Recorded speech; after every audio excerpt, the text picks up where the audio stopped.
Quando la scuola crea concrete possibilità di lavoro, accade all'Istituto Alberghiero Tommaso Mancini di Cosenza, dove è stato presentato il progetto Food and Wine, promosso dall'Associazione Provinciale dei Cuochi Cosentini, in collaborazione con la società Europrogettazione Glocal SRL. Per i ragazzi l'opportunità di tirocini all'estero, si tratta di vere e proprie borse di studio. Riusciamo a far fare questa esperienza di 4 mesi in Europa, in 4 stati europei, nei diversi settori della ristorazione, per cui i nostri ragazzi si arricchiranno di questi 4 mesi di esperienza, compresa anche la possibilità di studiare la lingua inglese, che è cosa fondamentale, quindi porteranno con loro questo grande bagaglio professionale e di vita che li arricchirà in quello che sarà il loro futuro professionale e di vita.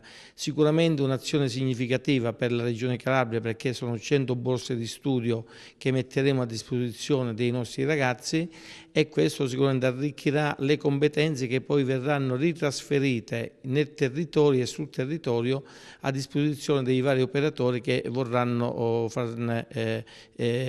utilizzare queste competenze professionali. L'attività didattica, sottolinea il dirigente scolastico, necessita di aprirsi al territorio per far sì che gli studenti completino il percorso formativo. La scuola è sicuramente un partner importante di tutte le iniziative che le aziende e le aziende di settore mettono in campo. Senza le aziende saremmo veramente scazontes, si diceva in greco, zoppicanti.